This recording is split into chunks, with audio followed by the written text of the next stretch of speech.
Good morning. This is Amarjot Singh in Edmonton, Alberta, and today is June 20th. And I have with me Andy Simochuk. He's an immigration lawyer based in Toronto. Andy is a specialist in US and Canadian law, immigration law, and he does applications on both sides of the border. So anybody who wants to have a question, meanwhile, in this discussion about US immigration, they can type on the comment and Andy will pick up the comment and he will choose to respond. Today we are talking to Andy about the recent changes in Alberta Immigrant Nominee Program. As you know, PNP programs are designed all over Canada to pick and select applicants based on the needs of the provinces. And Alberta is one of the one of the popular programs for foreign workers and students.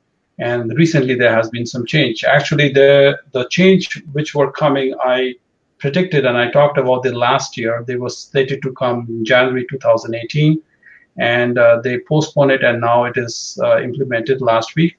And starting 14th, it's in full force. So we will discuss those. What are those changes, and how does it affect you? And then I can take some questions meanwhile. So Andy, you ready? Yes, I am. And let me just sort of interview you on the Alberta program, because you're the person who knows that, and you're the expert, being someone accredited to practice immigration in Alberta, well, in Canada, but in particular in Alberta. So can you give us first a highlight of the program as it is, like what channels are there, what streams there are, and then we'll talk about the new changes. Yeah, before we understand those changes, it is important to get a perspective of what was the system before those changes and what led to these changes. Alberta has one of those higher levels of inventory which are pending to be processed at any time.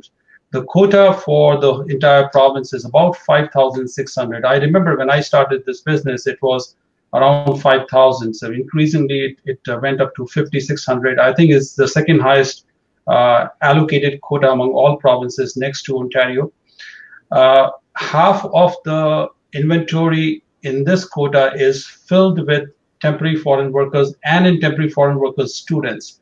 It used to be, I remember several years ago, that students, especially foreign students in Canada, wherever they were, anywhere in Ontario, BC, or anywhere, if they could not get easy nomination in their provinces, they would just fly in to Alberta, get a job, and the next day, they could apply for Alberta nominee program. So that was one of the chief problems that the AINP, I think, were facing, because all of these students were just coming in and without much pre-qualifying background experience, with a job letter in hand, and they were ready to apply, and they were inundating the whole inventory with students only. So that was one of the major problems that they had.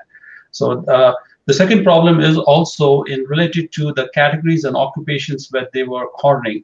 All these students, typically, no matter whether they had studied business or hospitality or anything, whatever they have studied, they tend to corner some selected professions in Alberta, and they were related to only retail. So I have a list of them. Most of them were in retail: sales supervisor, food service supervisors, or administrative assistant, or salesperson, or restaurant managers, or retail trade managers, and even cleaning supervisors.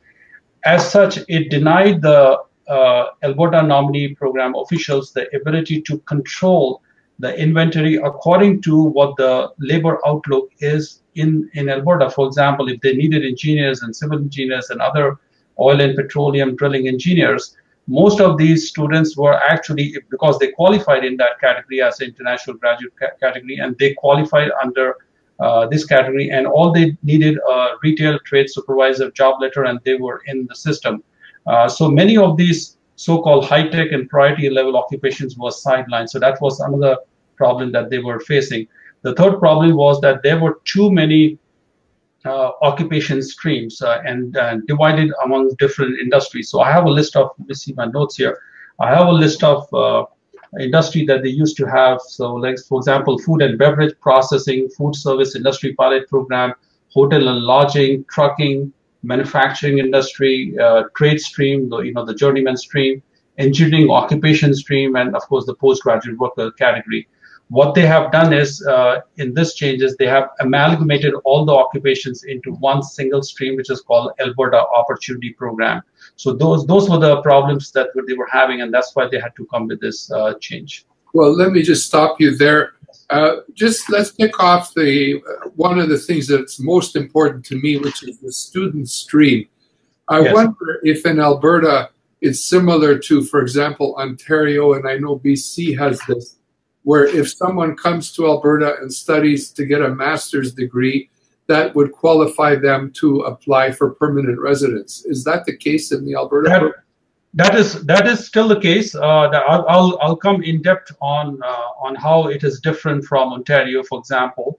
But that is still the case. The students are given opportunity to apply and qualify for AINP, but with certain pre-qualifying criteria, and we will see what those are one by one. So first thing first. So now let us look at what those changes are and what the system is as of today. So as obviously as the case in all PNP programs, they must be living and working in Alberta. For example, they must have their job letter in from Alberta employer. They must have the utility and rest, maybe driver's license or whatever. So they must show that they are actually established in Alberta. They could not be just flying in directly and then say, look, I belong to Alberta. So that's one of them. Yes. For many people who are probably watching this program or indeed interested in immigrating to Canada, that's a game changer right there for them. They're not in Alberta. Are there any parts of the Alberta program that are open to people who are not in Alberta? No, not at all. So they must be, and I'm coming to the second point, and you will see how rigid the system is now. So they have to be living and working in Alberta with a full-time job offer from a legal Alberta employer. Yeah. The defining change of this system is that they must have experience in Alberta first before they actually apply. So that was not the case earlier. So for example, a few years ago, anybody who could just fly in from a different province got to obtain a job offer from Alberta employer, and they could apply the second day, not any longer. So anybody who does not have a minimum, we will see how much experience, a minimum level of experience, they could not start applying. So that is a big game changer. Okay. All right. So the first one is what I already mentioned, that they must be living in Alberta. Of course, they must have a job offer from a pre-qualifying job offer based on what they have studied. So let me just how long do they have to have lived in Alberta to be able to apply under these programs? Yeah, for regular temporary foreign workers, the temporary foreign workers who came through LMIA or LMIA exempt, like NAFTA, GATT, or intra-company transfer, or youth holiday program, IEC program, if they are coming through that route, they must have at least 12 months experience in the last 18 in Alberta before they can even start filling up the forms for AINP. So that is a big change from beginning. So if they had, for example, 1 year experience maybe in Manitoba, and suddenly they got a job in Edmonton now after 2 months, 3 months, no, they cannot apply unless they have accumulated a minimum of 12 months experience in Alberta. So that's a big game changer here. If somebody who did not have experience in Alberta, and let's say if they're coming directly from overseas and if they have a LMIA-based work permit, as soon as they come here, only if they had 24 months of experience outside Canada, let's say outside Alberta, outside Canada, minimum 2 years experience in the last 30 months, only then they will be able to apply in the same occupation. So let us take an example. If somebody got a job as an engineering manager, he could only fill up the application for AINP only if he can show in the past 30 months a minimum of 24 months of experience in the same NOC in his home country or wherever he's coming from. But he still needs the 12 months in Alberta as well, right? Well, in that case, no, this is not the case. He needs. If he can show that he has had 24 months of experience in the same occupation, same NOC, got to prove the pay stubs and job experience letter and everything, then he can claim that he has the sufficient experience to apply. But if he does not have overseas experience, then minimum of 12 months in Alberta. Okay, so 2 years abroad, or 1 month, or 1 year in. Or 1 year in the last 18 months, 12 months in the last 18 months in Alberta. So as far as students is concerned, and now that's the real nail biter here. Right. As far as students is concerned, anybody who has a postgraduate work permit, they need to have minimum of 6 months full-time experience in Alberta in the last 18 months. In addition to getting the degree, they must have another 6 months work experience. Absolutely. In addition to getting the graduating from the recognized eligible the degree program, the certificate program, or whatever they have, if they get a postgraduate work permit today, they need to start working for minimum of 6 months before they can start applying. So it's very much like Manitoba in that respect. Manitoba has the same requirement. Manitoba has the same requirements, yes. So, so this, I think what my take is here is that, you know, what used to happen is that any student who had a good qualification and they were looking to, you know, wait for Canadian experience class because that requires 1 year experience. Right.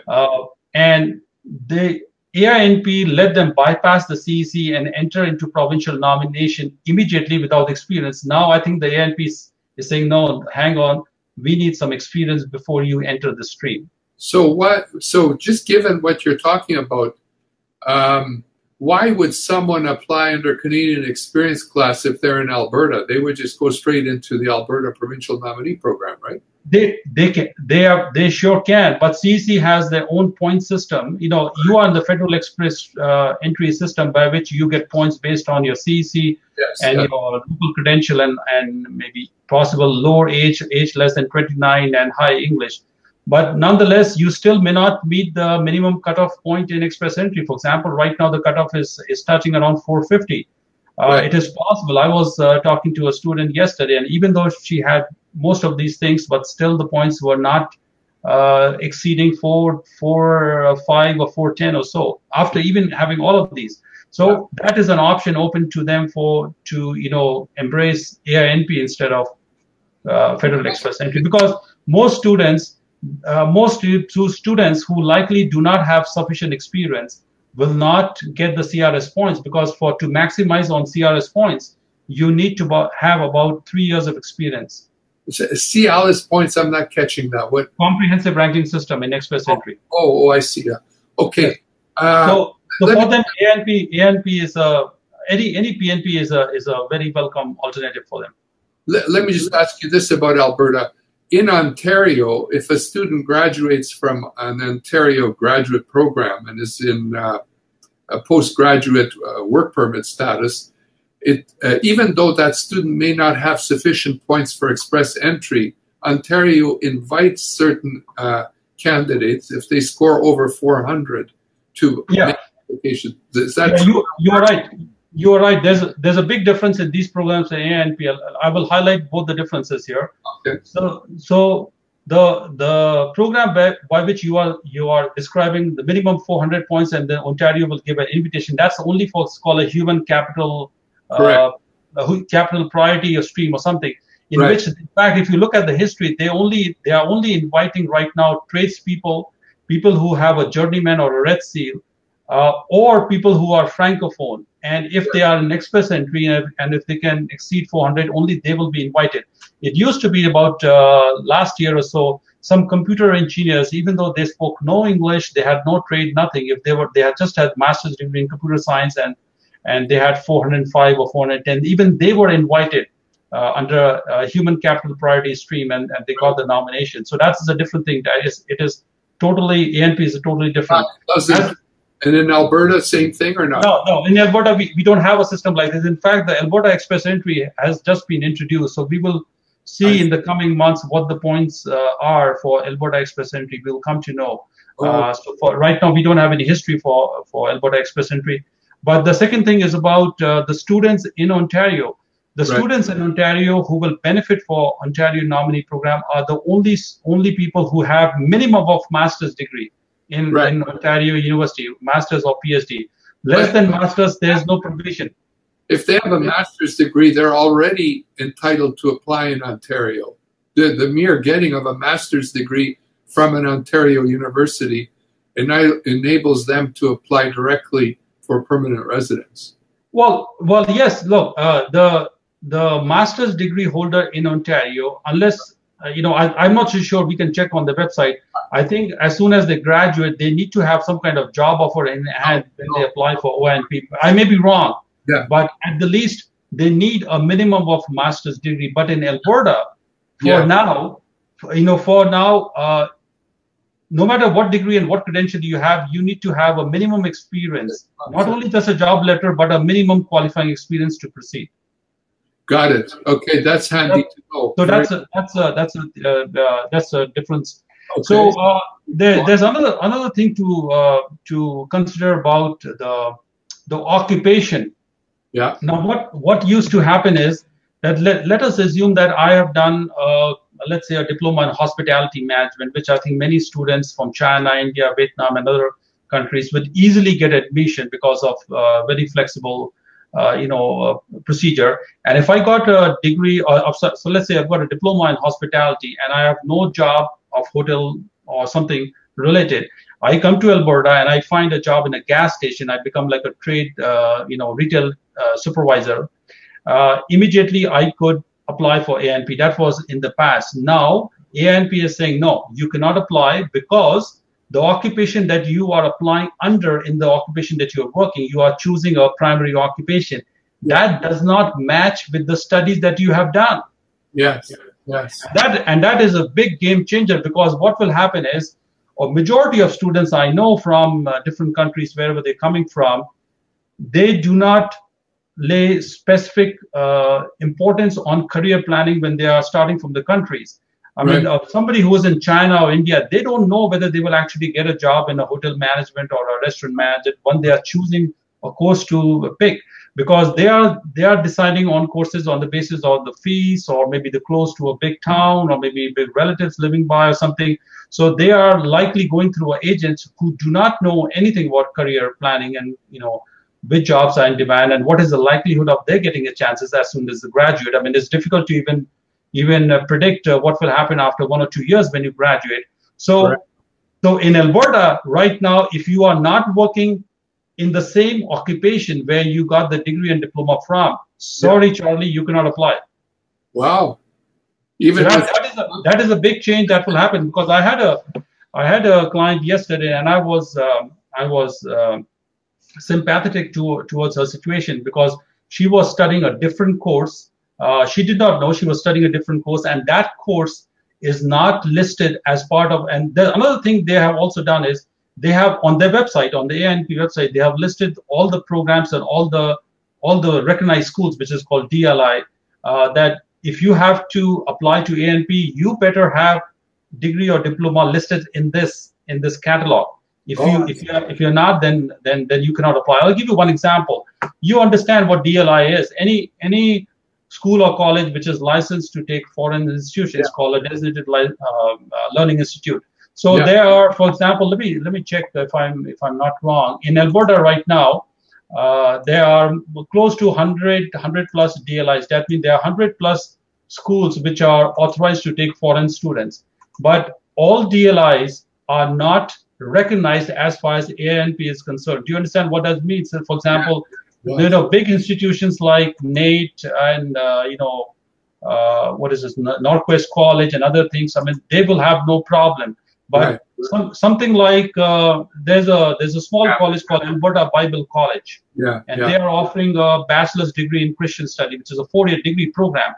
If I am living in some Catholic country and maybe I want to come and do a Christian program here for 4 years, even though they are authorized to give me a degree, even though they are good to go as far as DLI is concerned.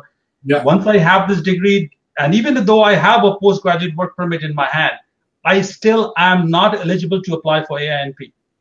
Yes, I see. So that means, just to just to summarize, not all DLIs are eligible. There are many other. Last time I was checking, there are more than 100 plus DLIs. And there are many small schools, and they're authorized. Like, for example, there's a university called. I'm sorry. Go ahead. You were saying something. 100 in Alberta alone.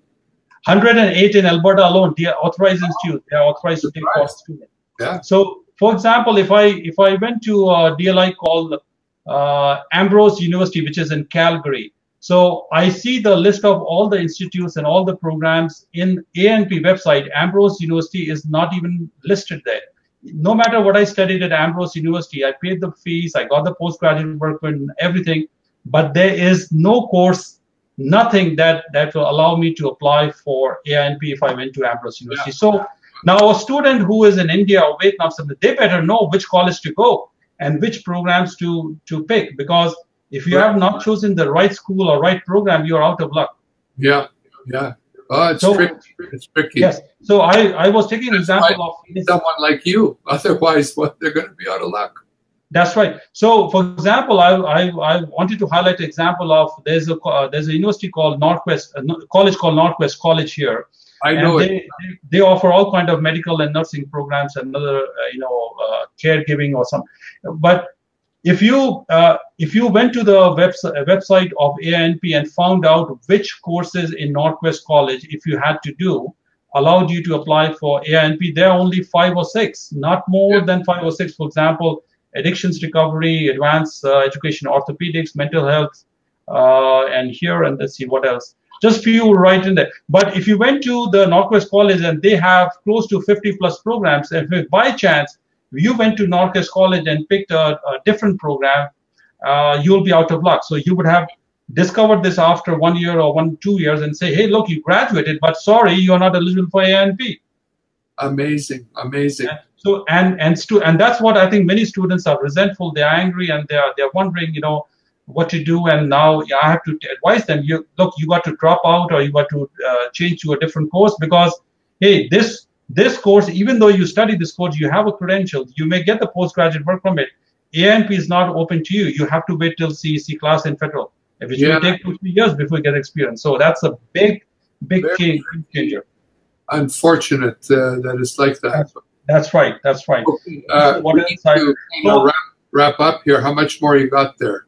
Yeah, I've got many, but I'll highlight on the third one as well. The third requirement is, even though you have a job offer, you need to have a minimum level of income, which is they have decided around 70% of the Alberta minimum income requirement. So for one applicant who's single, unmarried, he better have a minimum of $21,833 a year to qualify to proceed for AINP. In the job that they're going to be working in, he has to be making that kind of salary? He has to be making that kind of salary, otherwise you don't qualify. I see. Yeah. So that's a main highlights of the 3 changes. Of course, there are minor changes as well. For example, one of the changes that once you apply for AINP and when you have chosen your NOC, you cannot change your occupation. For example, if they fire you and if you get a different job in a different NOC, then your application is gone. That's rigid, quite rigid. I'm not sure that's quite rigid. That's the way. So that is a nutshell. The things that I've seen. A lot of people who are asking questions. Let me see if I can bring some. Yeah, let's spend a few minutes on questions here. Yeah. So I'm a logistics. I'm looking forward to apply for entry programs. Your guidance to where? Yes. Sahil Rajani. Yes, you can contact me separately in out of this discussion. If you have something question for me to respond, I can respond right now. But if you want me to give you private consultation, you can email me separately. Let's see who else is asking question. Manish Singh. So how many band needed for Alberta City? Right now, yes, that's one of the requirements. I think that they have lowered the English requirement. So English requirement is only IELTS 4, which is not much. I think every student can achieve. How much is the requirement, Amarjot? IELTS 4. 4? Yes, 4. CLB 4. Oh, that's good. That's not bad. Yeah, that's not bad. So, the thing is actually what used to happen is they had these unskilled occupation stream last time, NOC, C, and D, and they were around hovering at 4 and 5 or something. So I think they have made it uniform across all streams and all occupations. Well, This that's is the smart. minimum English we need, and that's okay. English is fine. But the three broad parameters are: you need to have experience before you apply. You need to choose a occupation in which you have either experience, if you're doing a postgraduate certificate in your, it has to match with your graduate level or undergraduate level, wherever you have done, or if you are doing a diploma, it better match with your major, what you have studied in the college. Yes. And the third is the income requirement. So these changes, I think, these changes are a lot of students really some 27,000 is not that bad in terms of income requirement. 21,000. 21. That's not that hard. So that's right. That's not. But still, sometimes usually it used to happen that when a fresher student would grab a job, and if probably is a supervisor, they would start you at minimum, which is, I think, in Alberta around 15, but I don't know. I think right now 15. It's probably $15.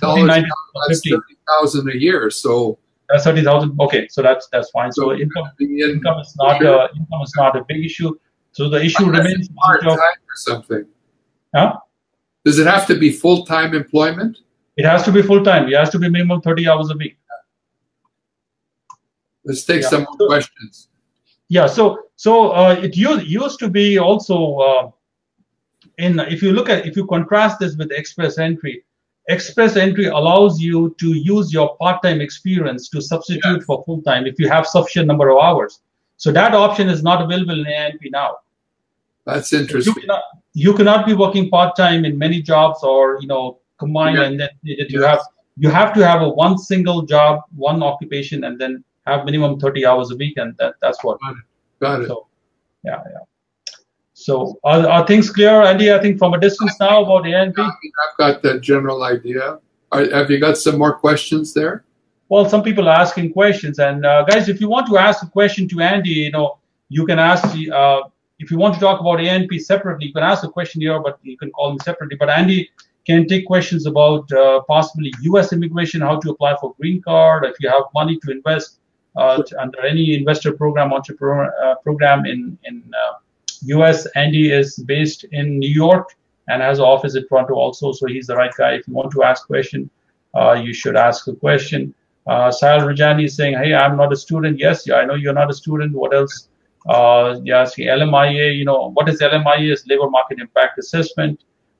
Jazz Iglesias saying, hello, Jazz Iglesias. If you have any question, you should ask a question now this time. Who else is having a question? I already responded to Manish Singh. So that is in a nutshell the changes happening in AINP, and the feedback I'm receiving from students is they are not very happy, and I'm sure it will affect the business of the student visa is an industry comprised of colleges and agents and students right there where they're coming from. So agents control the admission in some countries. Agents in different countries, they may not have real accurate knowledge about which industry to target, for example, and they may be choosing wrong college because the colleges are giving them commission. I think those students and those clients will suffer the most in the coming months. Just in wrapping up here, you mentioned earlier express entry for Alberta program coming up. Is there something coming up there? Yes, it is introduced, and they will choose people according to their own requirement based on industry, based on occupation. So it's not listed what the criteria is within. And people who are under express entry profile, they cannot apply directly to Alberta. They have to receive an invitation from Alberta. Under what circumstances, under what occupations will those invitations be issued? We will see in the coming months. I see. That's still coming, huh? Yeah, they're still coming. So it just was announced last week. So but we'll see how it goes. Okay. Well, I've got just a few minutes left here. If you got any final comments or questions, that would be great. I don't have any more questions. Actually, there are some people who are asking questions and maybe posting some exclamation mark. That's all. There's no real question here. Let me see what this question is. Mr. Komal Singh is saying, if somebody wants to apply for any diploma after +2, how many bands required? So Komal Singh, this is a question for the college. You got to contact the college, whichever college you are choosing to. They will tell you what marks and what IELTS bands is needed in. All right. So if you have any question about the law, anything about Canadian Immigration Protection Act law, maybe you should ask the question here. I don't deal in admissions in the college, so you have to, you have to go directly to the college. Smart Zalme, once again, yes, Smart Zalme, I recognize your name. If you have any question, you can ask me a question. And if you don't have any question, if you want to tell some of these people about any fresh options in U.S. immigration, you're free to. Well, I'll just briefly comment on U.S. immigration, just in conclusion here. We've only got a few minutes left. U.S. immigration, the big issues right now are the border crossings on the southern border and the children being, separated from the families. That's one big issue. There are restrictions on the H-1B category. There are a few policy changes that are affecting a lot of people, apart from the travel ban ones that everybody probably is aware of now. Some of the policy issues that are of concern to people like me and people applying to go into the U.S. are, first, the extreme vetting policy that they've implemented, which means they're really drilling deep into applications to make sure there's no fraud, that there's nothing wrong with the applicants, and that's delaying things. But a second policy that's causing trouble is the America First policy, which is effectively trying in a way to block foreign workers from coming into the United States. There's some discussion about restricting the number of TN visas people may get to come into the U.S. under the NAFTA free trade agreement. So generally speaking, in addition to being what appears to me to be a kind of an isolationist country, increasingly isolationist country, as opposed to sort of the global trends in such areas as, for example, the environment and other areas, the U.S. is also becoming restrictionist in terms of immigration. And the people that are getting in are fortunate to get in. And they have to have pretty solid, pretty clean cases, especially in areas, for example, like with investors dealing with money laundering or any problem with source of funds and the path of funds coming into the United States.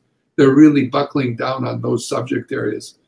And we'll have to have, Amarjot, a separate session where we may be able to discuss more about, say, U.S. immigration or some of the other Canadian immigration options that people may be interested in. We'll have another session down the road, you and I, along this line. But for now, I see there may be a few questions still popping up, but I think for now, we've covered the basics that I was interested in particular, and that was the Alberta program and the changes that you outlined. And I'm grateful to you for that. Okay. Thank you very much, guys. I know some people are asking questions, but hey, if you want to ask a question, I'll let Mr. Andy go, and then you can call me directly. You know my email address, and you can directly message from Facebook as well.